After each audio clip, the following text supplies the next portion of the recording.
ce qu'on va parler, si vous avez vu la thématique de notre panel, c'est comment combler le déficit de compétences chez la main-d'œuvre en période de changement technologique accéléré.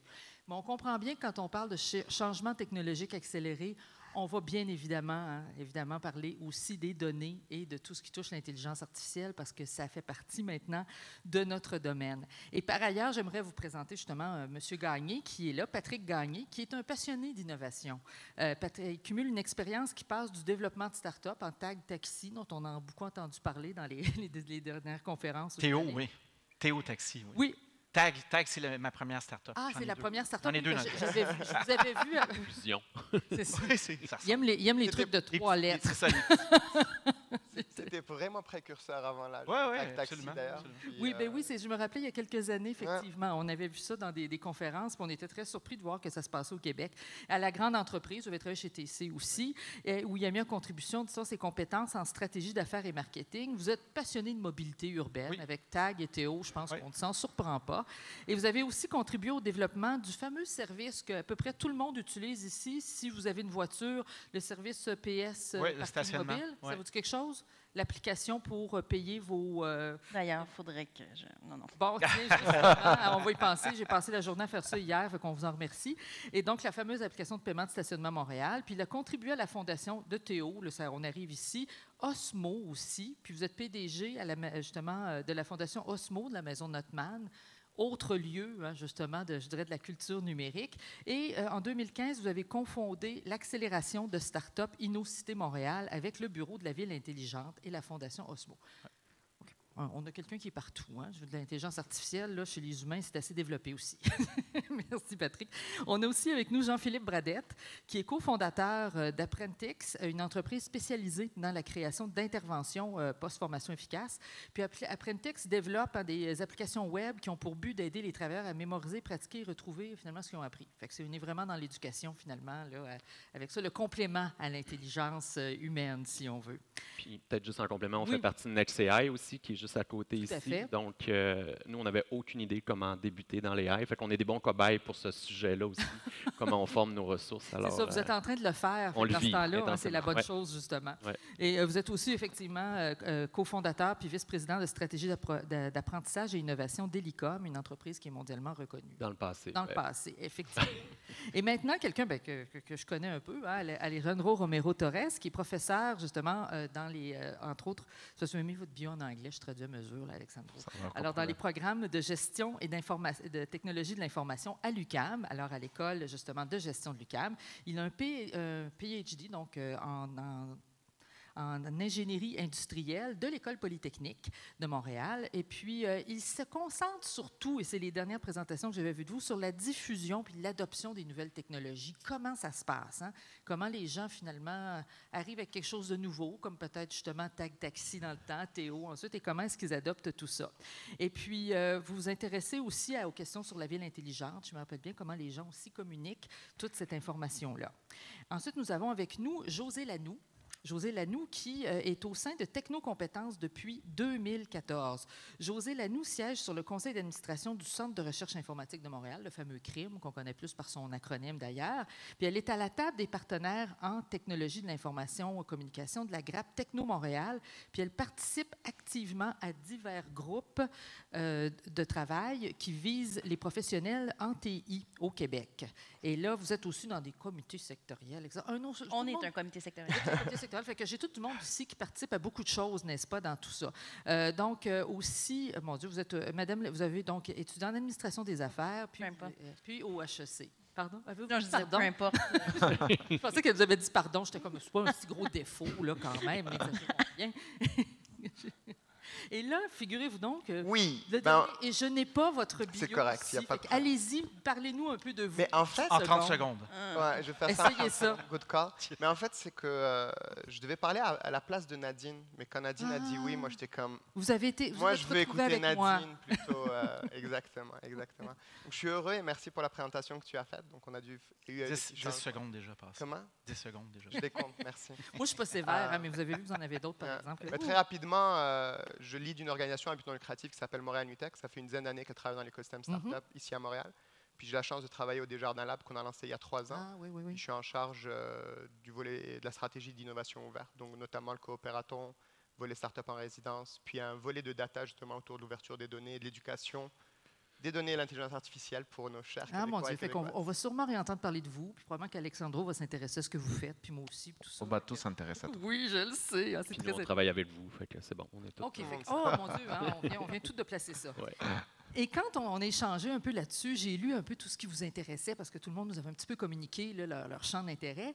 Et l'idée un peu, c'était de définir ce déficit de compétences, là, pour commencer, chez les travailleurs, dans une période de changement technologique très accélérée, parce que franchement, je pense que les 20 dernières années, on trouvait que c'était vite, mais maintenant, ça l'est encore plus. Alors, comment est-ce que vous définiriez ça, ceux qui sont autant entrepreneurs que ceux qui travaillent avec les travailleurs en ce moment? Voulez-vous? Ouais, je peux me lancer. Moi, je vous regardais, Josée. C'est bon. Effectivement, vous avez Nous, compris. chez Technocompétences, dans le fond, on étudie, Oui. pour ne pas le dire, les compétences. Donc, on s'attarde beaucoup à tout ce qui est compétences du futur, tout ça. Le premier défi qu'on a avec l'intelligence artificielle, c'est qu'il n'y a pas un parcours académique. Il n'y a pas un profil, il n'y a pas... C'est un cumul d'expériences. Ça peut être autant un mathématicien qui se trouve une passion que ça peut être un programmeur qui décide d'aller plus loin dans sa réflexion. Il n'y a pas un parcours. Et là, ce qu'on est en train d'essayer de définir, c'est justement de cadrer quelles sont les compétences, quel type de profil, tout ça. Mais présentement, même dans la littérature, il n'y a pas un tronc commun. Ce n'est pas comme faire génie mécanique où on sait de A à Z le parcours. Où on va aboutir. Exactement. Puis, on est en ébullition, en transformation. Hein, donc, on n'a pas fini d'apprendre, je pense, dans le domaine non plus. Donc, ça devient intéressant. Par contre, une tendance lourde qu'on voit, c'est de plus en plus les entreprises, justement, qui font face à la pénurie, il y a des déficits de compétences à combler, vont aller embaucher des professionnels, surtout basés sur les soft skills. Donc, tout ce qui est compétences, adaptation, créativité, désir d'apprendre. Donc, on se rend compte de plus en plus que les gens cherchent ce type de profil-là, puis après, vont former les gens sur peut-être programmation en Python, par exemple, ou sur des compétences plus techniques. Mais de plus en plus pointues dans le domaine. Exactement, techniques. Mais pour l'instant, on voit une grande tendance sur tout ce qui est compétences dites soft skills, puis les gens, c'est la façon qu'ils recrutent, là, les entreprises. J'aurais envie d'ailleurs de relancer Patrick là-dessus, parce qu'effectivement, pour passer d'une entreprise technologique à l'autre, comme vous l'avez fait, il faut soi-même, j'imagine, aussi se former, là, parce qu'on parle d'un déficit de compétences, mais quand vous êtes arrivé avec Tag Taxi, il n'y a pas nécessairement de formation qui nous mène à ça. C'est un peu la recherche personnelle, là, que j'imagine. Oui, ça va demander une grande flexibilité. Je pense que c'est une des qualités principales qu'on doit mettre de l'avant, c'est la capacité de s'adapter.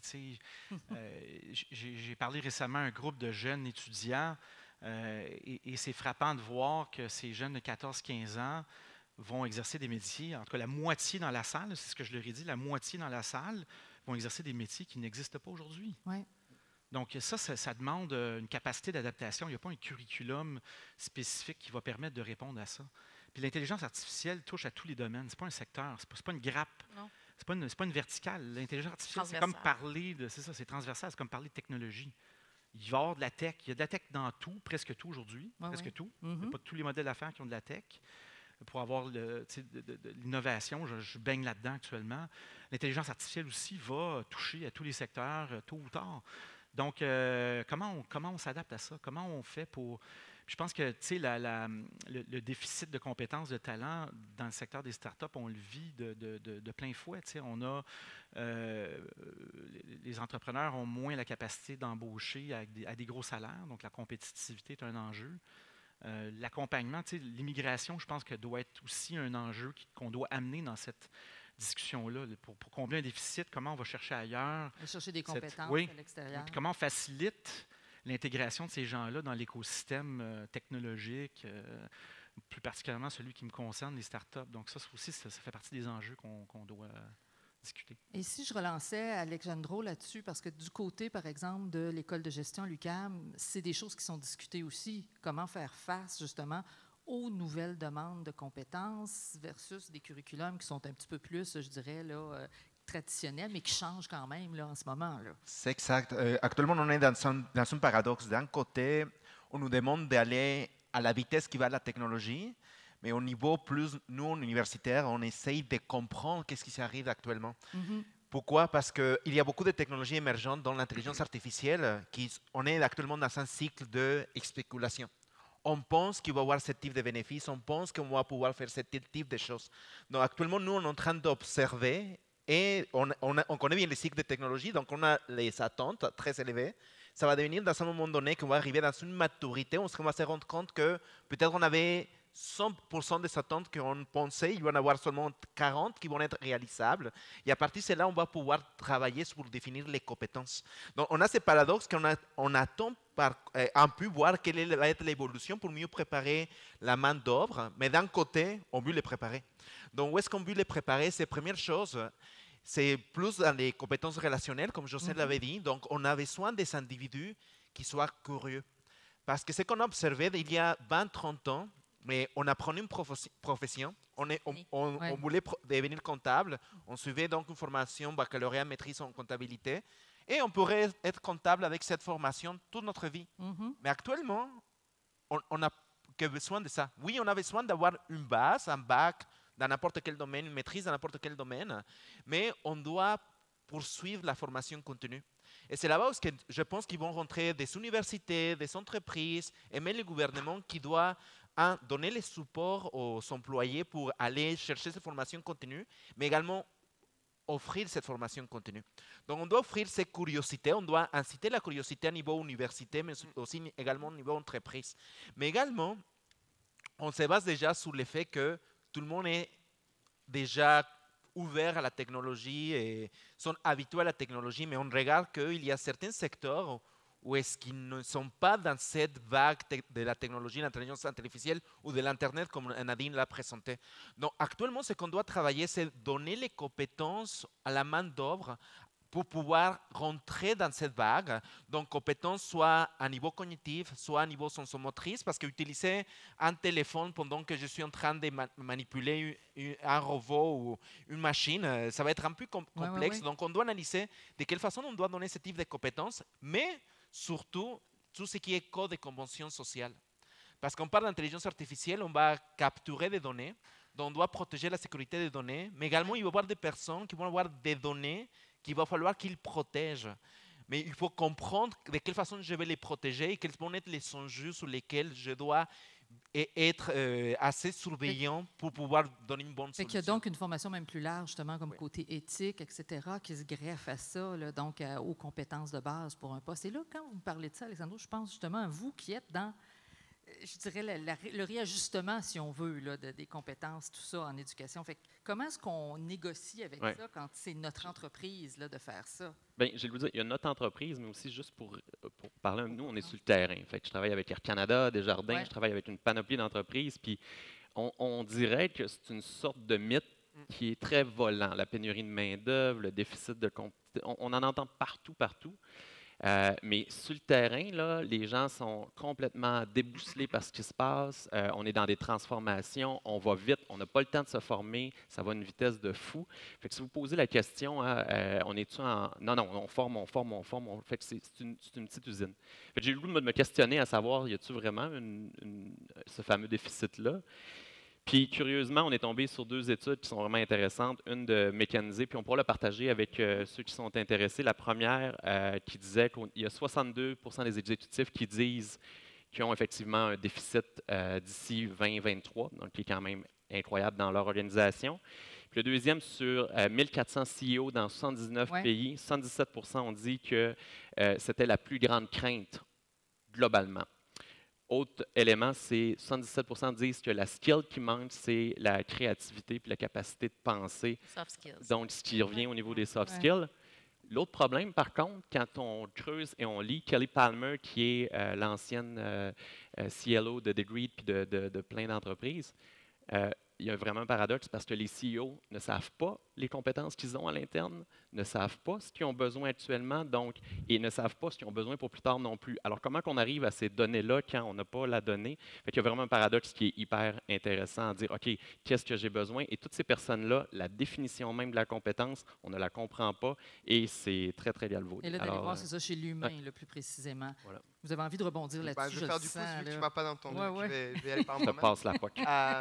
Mais tu sais, l'impression qu'on a, puis en travaillant même chez Desjardins et dans d'autres entreprises, j'ai l'impression des fois, les directeurs, les C-levels, etc., puis beaucoup d'employés aussi, sont un peu comme des orignaux au milieu de l'autoroute la nuit quand ils ont le phare dans la face, puis qu'ils sont comme « Ah !» Puis ça, c'est un vrai enjeu. C'est qu'ils n'ont pas conscience des compétences qui sont nécessaires, forcément, et ils ne savent pas forcément c'est quoi le next step. Et personnellement, je pense, puis ça n'implique que moi, je pense que le système d'éducation aussi est super lent à s'ajuster, qu'il y a beaucoup d'opportunités à l'externe pour aller justement chercher les compétences. On a Osmo, Notman House, il y a beaucoup d'activités qui s'y passent. Crème, sortez de votre bureau, sortez de votre université, allez voir ce que justement des organisations comme Osmo ou autres offrent à un écosystème. On a Antoine de Prompt ici qui se démène jour et nuit pour justement amener plus de deep tech et son adoption. C'est des enjeux. Nadine, tantôt, parlait du fait de l'Afrique, mais on n'a pas besoin d'aller en Afrique pour voir le clivage numérique ou la fracture numérique. On a juste besoin d'aller en région du Québec. Montréal reste une bulle, tout le monde a un téléphone intelligent, on a l'impression. Allez à Montréal-Nord, il y a des gens qui n'ont pas de téléphone intelligent. Il y a des familles qui n'ont pas les moyens de venir en bus à Montréal. Il y a des gens dont toute la famille, ils n'ont pas un ordinateur. Est-ce que vous pensez qu'eux sont prêts pour le 21e siècle? Non. Et je pense que ça commence par les parents, ça commence par pousser... Enfin, là, on parle des solutions. Là, j'ai vu que vous avez la deuxième question là-dessus. J'anticipe. Mais je pense qu'il y a vraiment des enjeux là-dessus. Il y a vraiment des enjeux là-dessus en termes de prise de conscience d'abord des parents, des C-levels, de prendre conscience de cet enjeu de compétences-là. Et je te rejoins tout à fait quand tu parles des soft skills.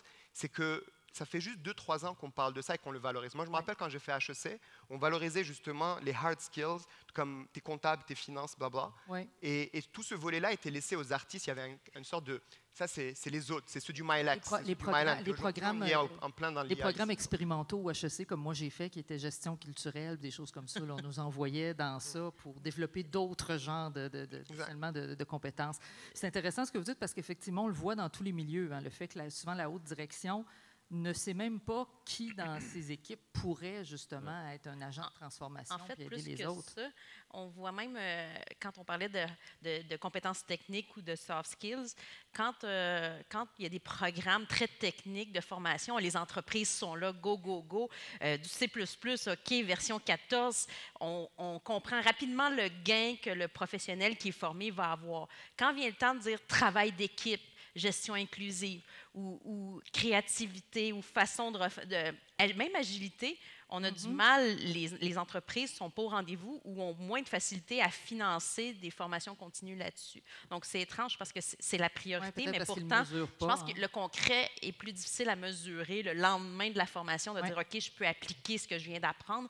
Puis c'est là l'importance de faire des programmes. Puis je pense que, en tout cas, je rejoins Jean-Philippe sur ces outils sans en faire une pub, mais la notion de transfert est extrêmement importante. Puis c'est pas vrai qu'en 8 heures de cours, le lendemain, on peut mettre en application ce qu'on a appris. Donc, il y a toute une notion de transfert. Non, puis là, d'ailleurs, José, vous m'amenez sur la prochaine question, parce qu'il y a des mesures qu'on pourrait prendre, hein, qu'on peut mettre en place pour assurer, finalement, la mise à jour des compétences des travailleurs, puis aussi des exemples à suivre, parce qu'il y a des industries quand même hein, qui l'ont pris un peu plus vite, ce virage-là.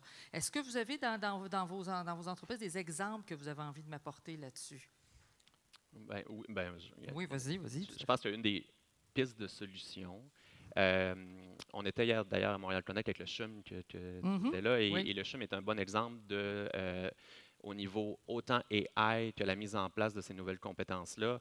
M. Brunet, quand il ouvre à chaque fois qu'il va faire une conférence, le dit, il y a une situation urgente. On doit changer maintenant, pas dans 2 ans, pas dans 3 ans. C'est maintenant que ça arrive. Donc, ce qu'ils ont mis en place, c'est l'école d'intelligence artificielle.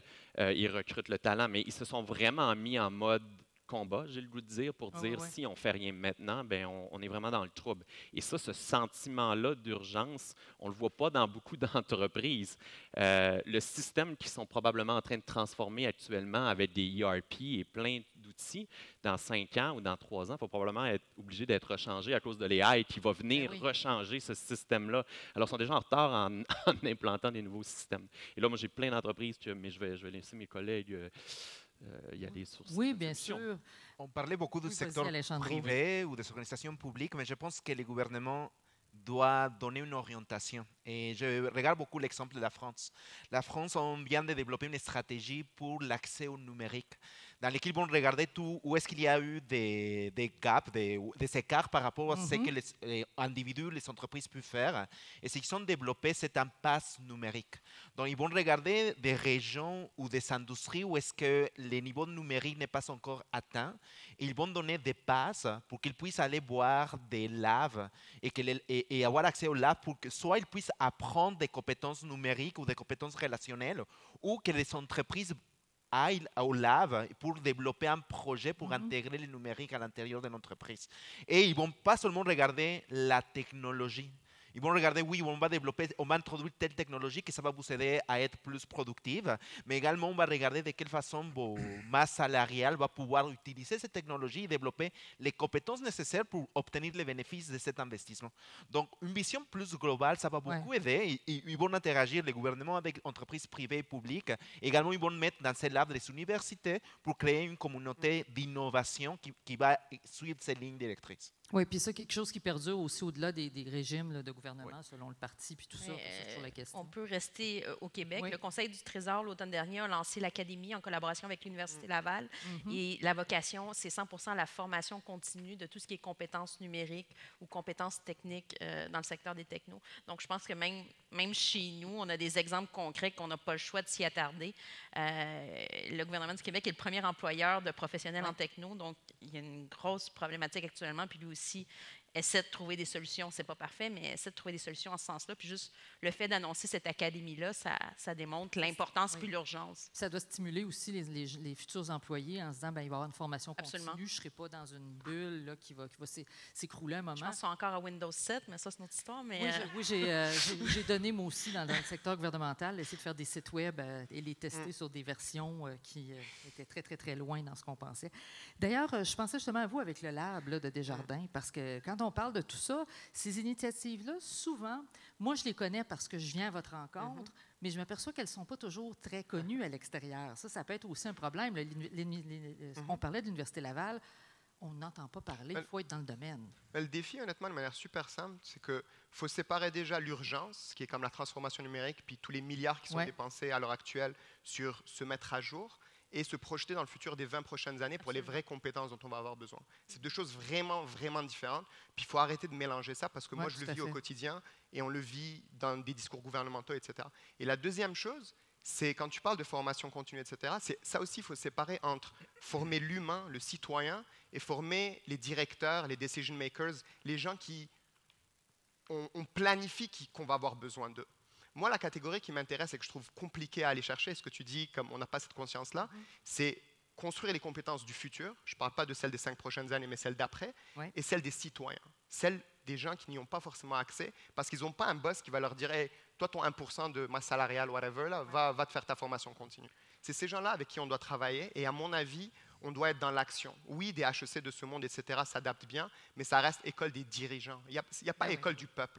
Et je pense qu'être dans l'action, et là je vais faire un peu la promo de ce que je fais aussi, mais il y a des activités comme des hackathons. Il y avait Design Day à Osmo avec genre une trentaine de femmes qui travaillaient sur justement des projets à designer l'intelligence artificielle. Il y en avait qui avaient des compétences en intelligence artificielle, Python, machine learning, etc. Et d'autres qui n'en avaient pas. Ben, les mettre ensemble, ça aide.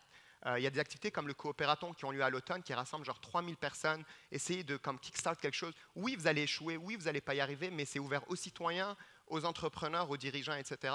Ou juste les milliers de meet-up et de rencontres qui ont lieu ici et qui peuvent servir. Et un des aspects, pour revenir au volet gouvernemental dont tu parlais sur la France, la Finlande a fait quelque chose de vraiment cool. Je ne sais pas si vous en avez entendu parler. Ah, la Finlande. Et de manière très drôle d'ailleurs, justement, j'en parlais à Philippe de Elements AI, c'est que le projet s'appelle Elements of AI.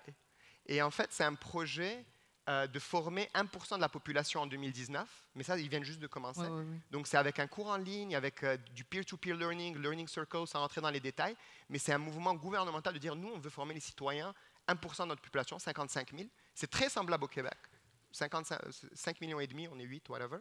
Et ça, je trouve, c'est des mouvements qui sont plus empowering les citoyens que juste parler en transformation numérique, les dirigeants. Ce qui est très important par ailleurs. Il faut les former aussi. Là, on s'entend, c'est ceux qui prennent les décisions à the end of the day. Juste pour faire du pouce aussi, il va falloir quand même que les écoles suivent ce rationnel-là, parce que les jeunes arrivent dans des hackathons, retournent à l'école, cours de géographie avec un mode très des compétences plus mathématiques. On arrive avec les AI. Quand est-ce qu'on développe la créativité à l'école, c'est plutôt rare. Oui, puis je pense que c'est vraiment un défi, ça aussi, c'est que former des citoyens numériques, ça commence au deuxième cycle du primaire pratiquement, là, pour que les gens se sensibilisent déjà à partir de là. Là, j'ai 2 interventions. Je commence par Patrick qui n'a pas encore parlé, puis Alexandro, ensuite c'est ton retour. Moi, il y a 2 volets. Ce qui m'intéresse aussi, c'est notre compétitivité à l'échelle internationale. Ouais. Ça devient une lutte, c'est pas local. La lutte, elle n'est pas ici, elle est sur la compétitivité à cette échelle-là. Comment on attire du talent ici aussi? Il y a formation, puis moi, je vois ça, c'est super, mais c'est des projets à long terme. Là. Je vois ça comme des mouvements de plaques tectoniques, là, changer vraiment mettre à jour rapidement le système d'éducation universitaire pour s'adapter à ça, ça peut prendre du temps. Qu'est-ce qu'on peut faire à plus court terme sur la notion de compétitivité? Moi, je la trouve bien intéressante.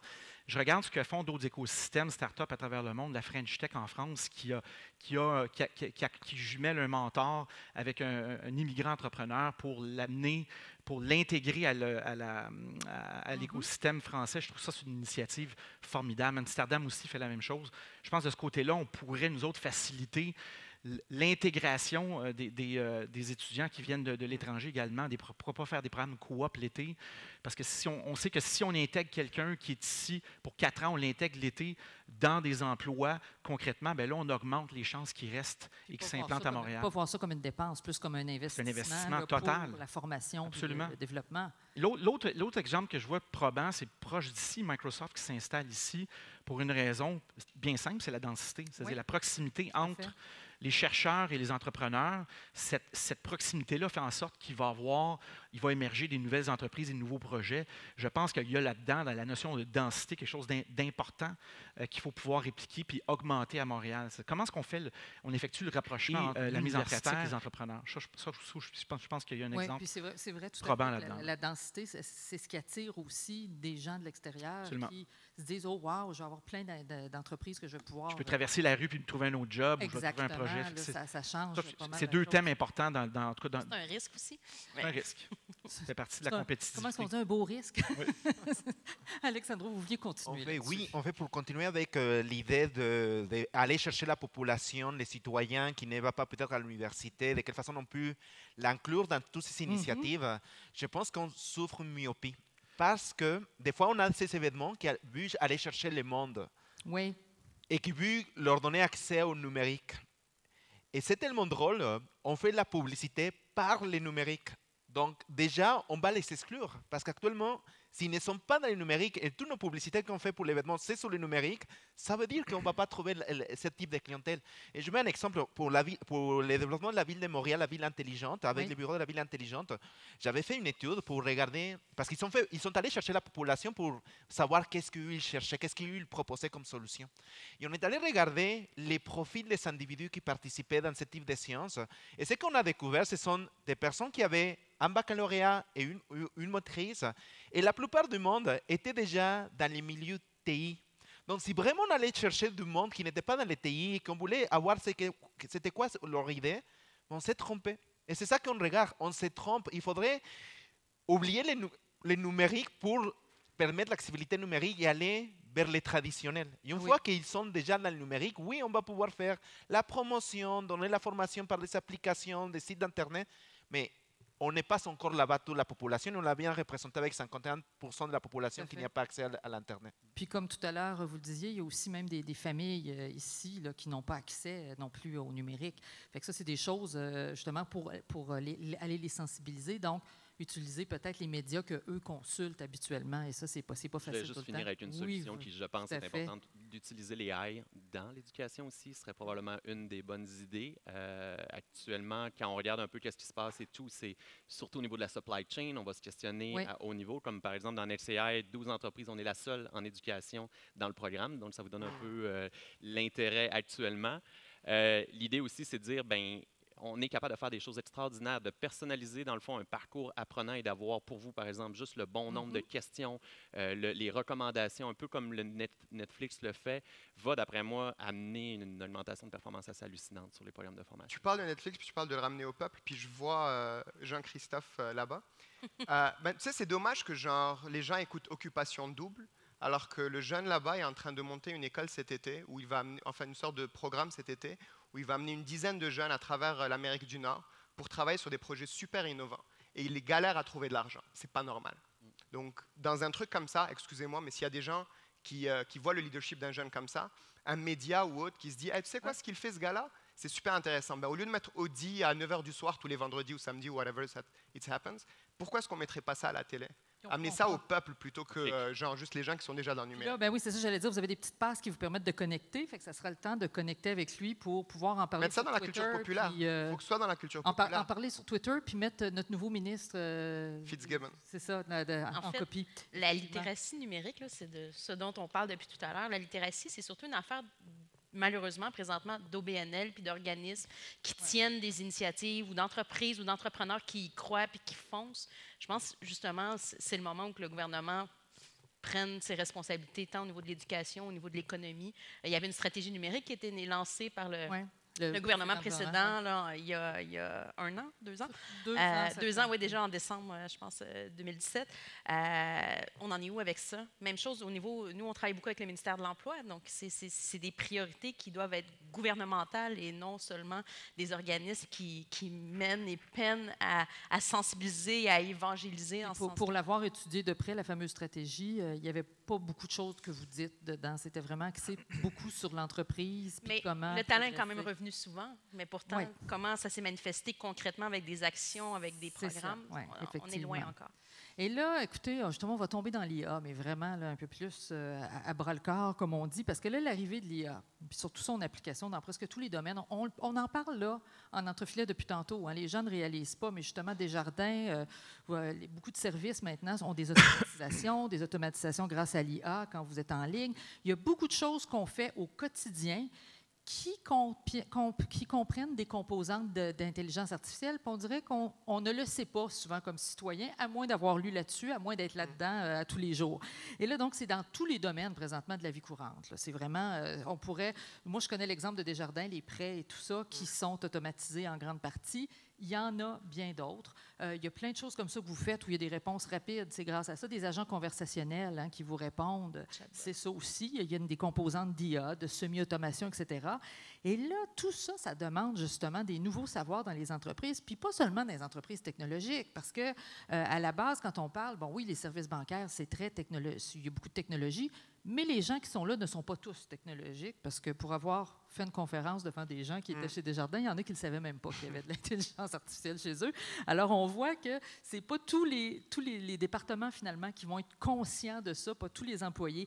Fait que là, qu'est-ce que les organisations doivent surveiller pour rester performants? Parce qu'on se dit, c'est peut-être pas leur core business d'être technologique, mais à ce moment-là, si tout le reste de ce qu'ils vont faire comporte des composantes de ça, qu'est-ce qu'ils doivent faire, eux, pour rester sur le dessus, là, côté emploi? Je vois que Patrick qui en a fait quelques-unes, entreprises, a le goût de nous en parler. C'est un sujet qui m'occupe beaucoup de ces temps-ci, parce qu'on fait justement plusieurs programmes d'innovation ouvertes avec les corpos, et de plus en plus, les exécutifs des grandes entreprises réalisent que leurs équipes internes ont du mal à garder le rythme parce qu'on a une machine qui est beaucoup plus lourde. C'est plus long de sortir une techno. Mais collaborer avec des startups permet d'aller plus rapidement au marché. Et ça, cette collaboration-là qui commence à naître, je dirais, c'est un courant qui grandit depuis 3-5 ans, dépendamment des écosystèmes à travers le monde. À Montréal, je dirais qu'on est dans la 2-3e année de ce cycle-là. Mais ça, c'est un moyen pour la grande entreprise d'arriver rapidement à collaborer avec des startups. Il y en a pas loin de 1500, 2000. Pardon? On le voit beaucoup en FinTech, d'ailleurs. Absolument. Mais je pense qu'il y a 1500 à 2000, on est en train de faire le dénombrement à Montréal. On va sortir le portrait cet été de l'écosystème startup. Il y a 1500 à 2000 startups à Montréal. Il y en a probablement la moitié là-dedans qui utilisent déjà de l'intelligence artificielle. comment est-ce qu'ils font et comment on peut mettre en application ces technologies-là plus rapidement dans notre organisation. Je pense que ça, c'est un filon, c'est une idée qu'il faut exploiter et développer. Définitivement, l'autre, c'est le bassin étudiant. On a 230 000 étudiants à Montréal, dont pas loin de 11 000 ou 10 à 20 000 sont en touche à l'intelligence artificielle de près et de loin. Comment tirer profit de ce talent-là, puis l'intégrer en entreprise plus rapidement, du job d'été, coop. Je reviens à la notion de coopérative. Je pense que ça, c'est hyper important. Donc ça, c'est deux thèmes qui nous touchent particulièrement au niveau des startups. Là. Oui, puis c'est vrai qu'effectivement, présentement, on le voit que dans les startups, les gens ont pris plus de chance, sont rendus plus loin, effectivement, dans ça. Pas de budget, mais oui. Petit commentaire éditorial ici, Jean-Philippe. On en reparle tout à l'heure. Non, ça va bien. Mais là, continuons donc dans ça. Par exemple, justement, José, dans ce que vous voyez au quotidien, est-ce qu'il y a des modèles comme ça là, qui commencent? On parle, ici, Patrick nous a parlé du côté aller chercher dans les startups. Est-ce qu'il y a d'autres modèles qui se dégagent, qui commencent à émerger? On voit des communautés de pratique ou de l'entraide. On le voit, je prends l'exemple, tu vas pas faire du pouce sur ce que je dis, mais la création de CyberEcho, il y a à peu près 1 an, qui est en cybersécurité, le hacking, l'IA, il y a beaucoup d'applications de l'IA dans tout ce qui est notion de cybersécurité, que des grosses banques décident de s'associer. Donc, on voit, parce que la problématique est la même, donc en se disant à 2, à 3, à 5 organisations, on va aller beaucoup plus vite qu'on le ferait à un seul organisme. Puis non seulement ça, avec la pénurie de main-d'œuvre. Donc, ça, c'est vraiment une tendance aussi émergente qu'on voit, des grands joueurs qui sont, dans le passé, qui ont toujours été compétiteurs, soudainement, deviennent des alliés sur certains fronts. Ouais.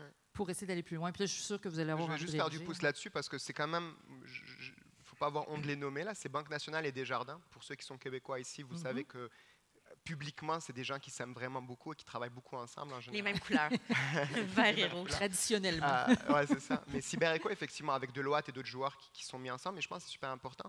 Notamment, on est une petite nation, appelez ça whatever, là, mais on est une petite nation de 7-8 millions d'habitants, puisque Patrick souligne, parce qu'il travaille aussi avec Startup Genome, puis il a vu ça à l'international, c'est que si on veut être compétitif, je sais que ça paraît cliché de dire ensemble, machin, plus loin, plus machin, mais si on veut être compétitif, il faut qu'on se mette ensemble, qu'on mette un peu nos différents et qu'on se concentre sur des choses qui vont nous rajouter de la valeur à tous ensemble. Et il faut qu'on ait aussi des entreprises plus ambitieuses. Parce que là, justement, ce que Osmo fait avec, je ne sais pas si on peut les nommer là, mais quand même des belles entreprises comme L'Oréal, Agropur,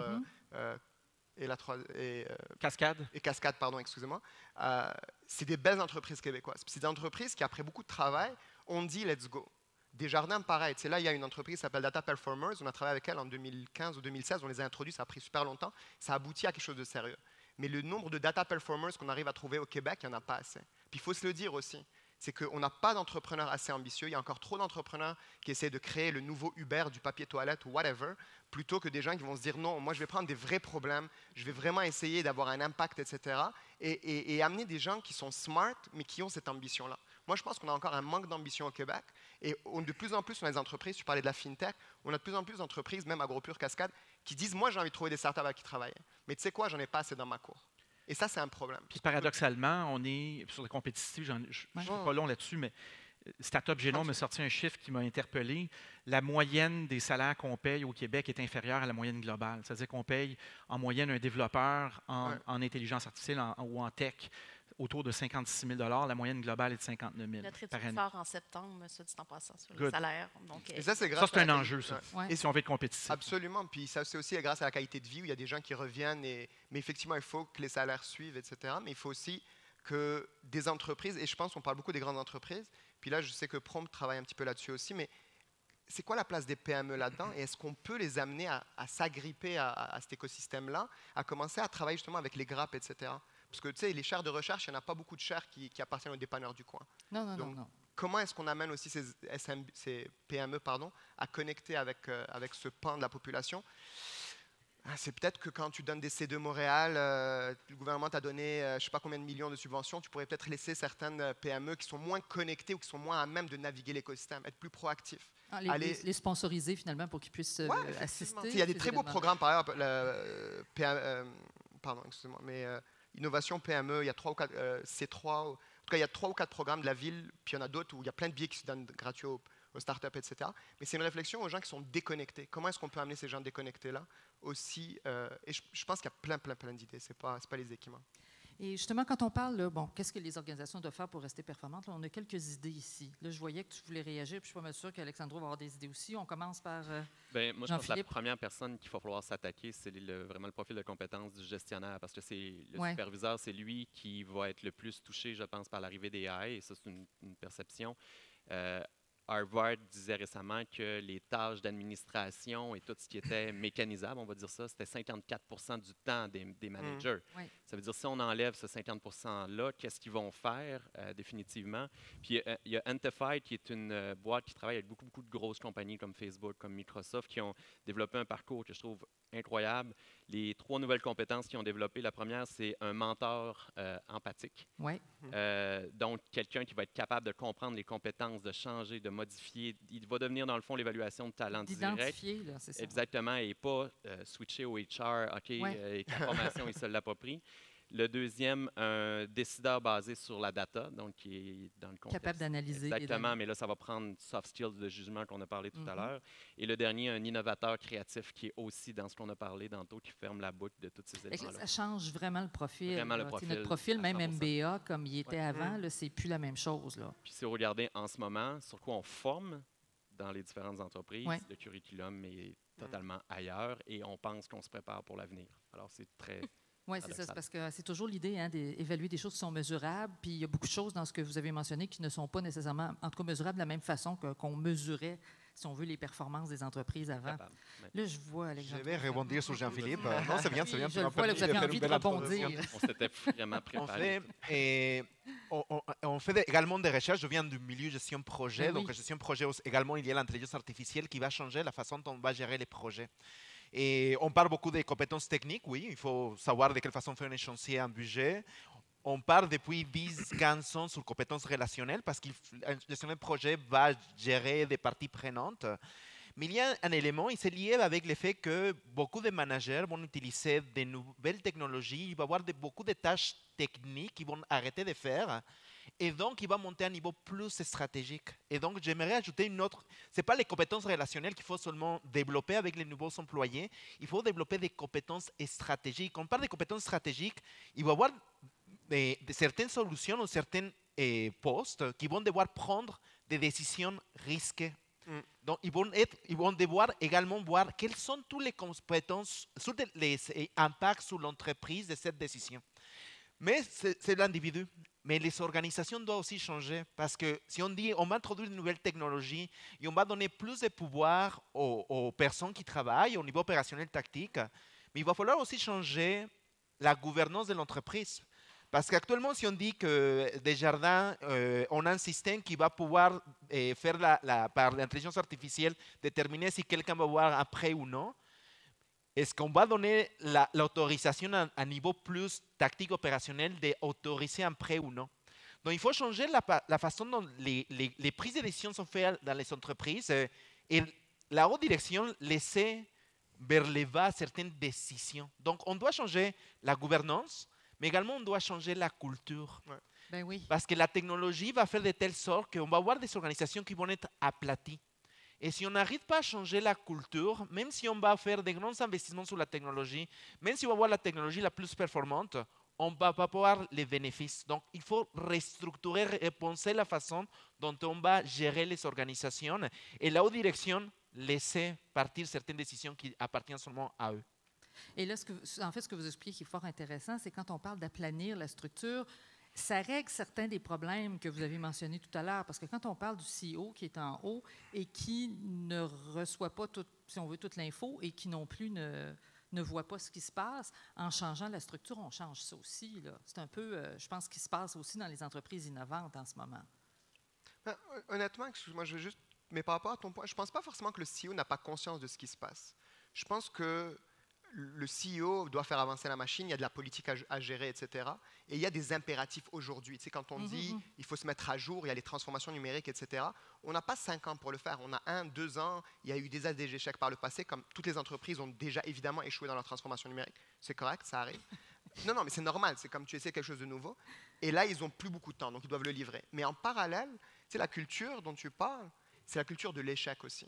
C'est la culture quand on parle d'être ambitieux, c'est aussi essayer des choses qu'on ne connaît pas forcément où ça s'en va. Tu ne peux pas demander à quelqu'un, sois ambitieux et sois sûr de ton succès. Non. Tu ne peux pas me demander d'être ambitieux, puis quand je fais quelque chose qui est poche, tu me mets dehors. Non plus. Donc, il faut qu'on trouve le bon équilibre et qu'on laisse cet espace. Donc, il y a des entreprises qui créent des labs en disant que c'est des terrains de jeu ou expérimentales, on peut essayer, etc. Mais je pense au-delà de mettre un lab, de la même manière que tu mets tes enfants dans la table des enfants pendant que les adultes discutent, il faut changer la mentalité du lab pour le laisser percoler comme culture dans l'organisation et où on laisse quelqu'un, écoute, tu as essayé quelque chose, ça n'a pas super bien marché, mais au conseil de gestion, whatever, je vais dire, hey, JP a fait ça, c'était vraiment super intéressant, ça n'a pas marché, mais qu'est-ce qu'on en a appris? C'est ça, ça, ça, puis on va essayer de faire pour le prochain projet. C'est une affaire de culture. De la même manière que les parents nous ont éduqués à soit avoir une culture à aller toucher, essayer, etc., soit comme à être super, à avoir peur de ne pas toucher à rien du tout, mais c'est la même manière. Un CEO, la culture vient du C-level. On peut avoir n'importe qui en bas qui essaie de bouger et de faire bouger les choses.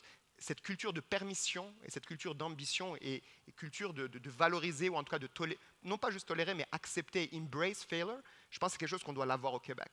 Alors que les anglo-saxons sont beaucoup plus là-dedans. En fait. C'est tellement fondamental ce dont on parle là que c'est comme une abstraction de la tech. On n'est plus sur la notion d'IA, ces applications technologiques, mais c'est la réflexion sur la transformation des structures d'entreprise, la culture d'entreprise.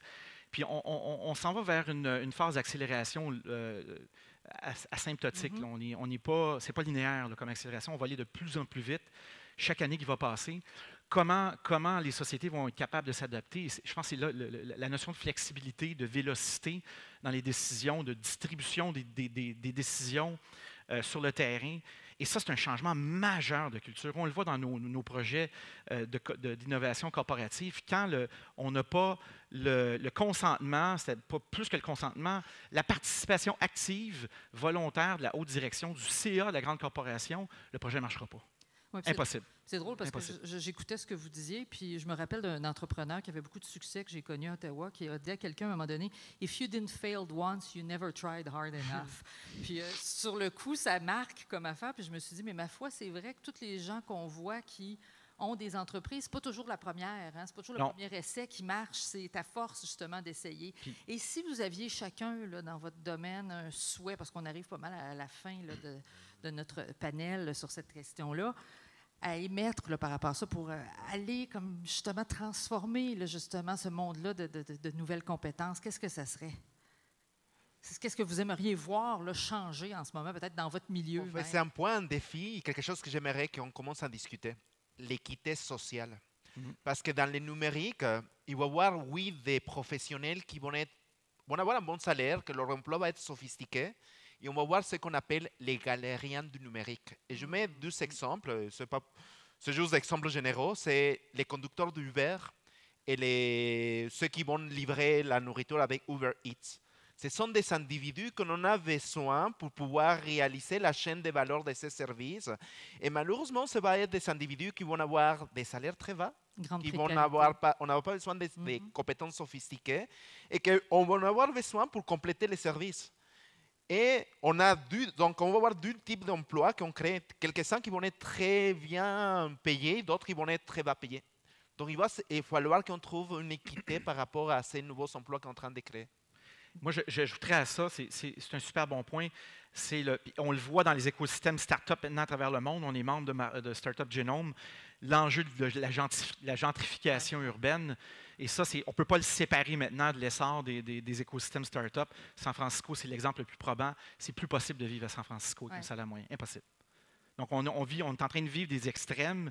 Et je pense que ça, c'est un débat qu'il faut amener au centre de la discussion. C'est-à-dire comment est-ce qu'on va intégrer les gens qui ne sont pas dans l'écosystème de l'IA, de la technologie, de l'intelligence artificielle, qu'on ne veut pas laisser pour compte.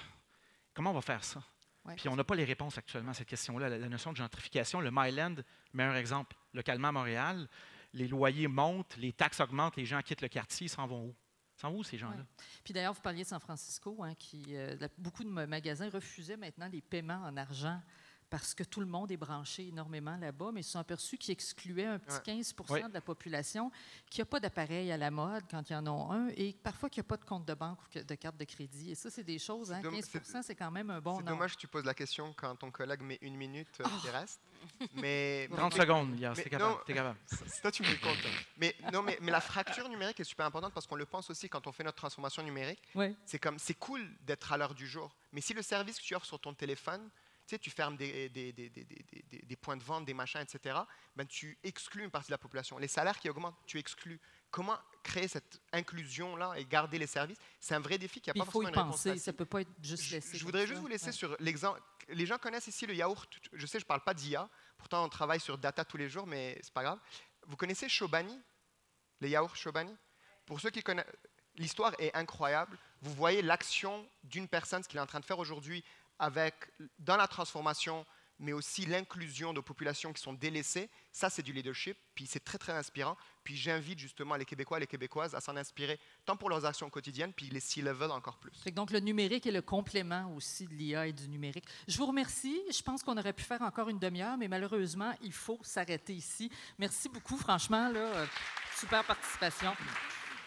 Et là, ne quittez pas tout de suite parce que vous allez avoir un résumé de cette très riche discussion par nos amis de la LNI. Pour ceux qui ne les connaissent pas, c'est la Ligue nationale d'improvisation Québec.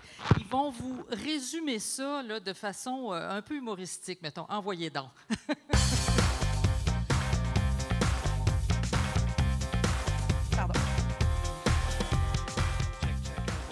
Mesdames et messieurs, bonjour. Alors, nous sommes la Ligue nationale d'improvisation. On est très, très heureux d'être avec vous à Montréal Connect pour cette première semaine du Printemps numérique.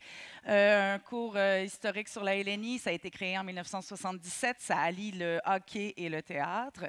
Tout est improvisé. Ça devait durer 4 soirs. Ça fait 42 ans que ça dure. C'est joué dans 30 pays en au moins 8 langues. Ce qu'on sait. Alors, aujourd'hui, on est là toute la semaine. Notre travail est un peu de restituer, si vous voulez, ce qu'on vient d'entendre.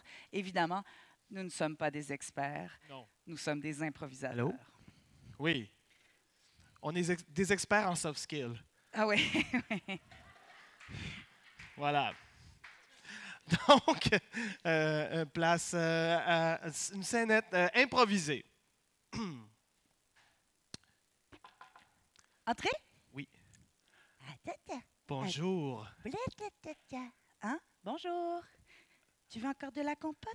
Je me présente, je m'appelle Marc Lompré. Oui. Félicitations pour votre bébé. Oui, merci. Félicitations en tant que CEO de la compagnie Smack Big 83. Oui.